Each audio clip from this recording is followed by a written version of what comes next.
क्या आप भी उन लड़कियों में से हैं जिनकी शादी हर बार किसी न किसी वजह से टल जाती है, जो हर बार अपनी दुआओं में एक ही नाम दोहराती है, लेकिन हर बार जवाब खामोशी होता है, जो हर शादी में सबकी दुल्हन बनती देखती है, लेकिन जब बात खुद की आती है तो हर बार मेहंदी किसी और के हाथों में सजती है? अगर हाँ, तो बस रुक जाइए, सांस लीजिए और इस कहानी को महसूस कीजिए, क्योंकि हो सकता है आपका इंतजार कोई इम्तिहान नहीं बल्कि जन्नत की तरफ एक सिलसिला हो। बहुत सी लड़कियां जब बार बार रिश्तों में ठोकर खाती हैं तो खुद को ही दोष देने लगती हैं। शायद मुझ में ही कोई कमी है, शायद मैं किसी के लायक नहीं, शायद अल्लाह मेरी सुनता ही नहीं। लेकिन बहनों, क्या आप जानती हैं कि अल्लाह कभी किसी की सच्ची दुआ को ना नहीं कहता? हाँ, जवाब जरूर देता है, मगर अपने वक्त पर, अपनी हिकमत के साथ। शायद आपका काबिल साथी अभी तैयार नहीं हुआ, या शायद आप खुद उस मुकाम तक नहीं पहुंची हैं जहां अल्लाह आपको देखना चाहता है, या फिर शायद वो रिश्ता जिसके लिए आप रो रही थीं वो आपकी रूह को तोड़ सकता था और अल्लाह चाहता है कि आप महफूज रहें। अल्लाह सिर्फ आपकी जुबान से मांगी गई दुआ नहीं सुनता, वो आपकी खामोश रातों को भी जानता है।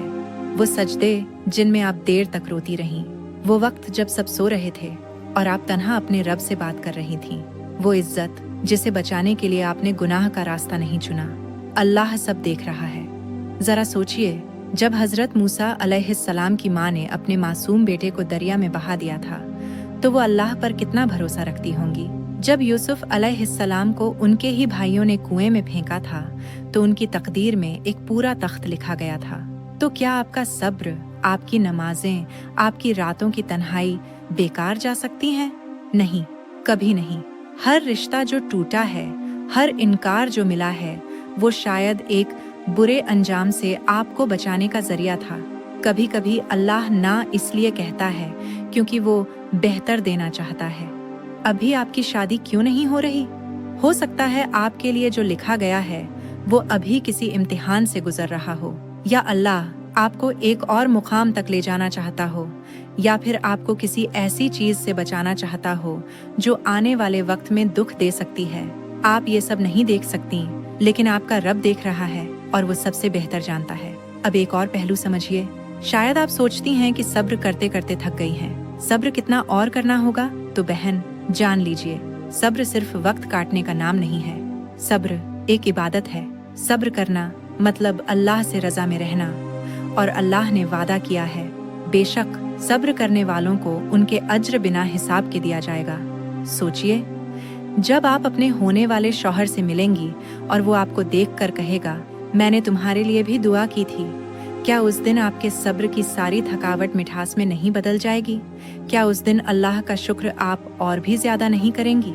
हर रिश्ता जो देर से मिलता है वो अक्सर सच्चा होता है। इसलिए सब्र कीजिए, अल्लाह से बात कीजिए, अपने रिश्ते को अपनी दुआ में सजाइए। और एक बात और याद रखिए, निकाह सिर्फ दो जिस्मों का रिश्ता नहीं होता, बल्कि दो रूहों की अमानत होती है।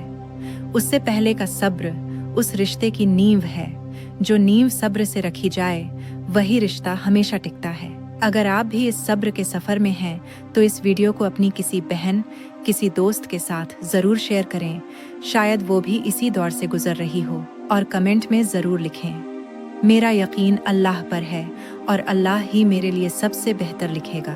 क्योंकि याद रखिए, अल्लाह देर कर सकता है लेकिन कभी गलत नहीं करता।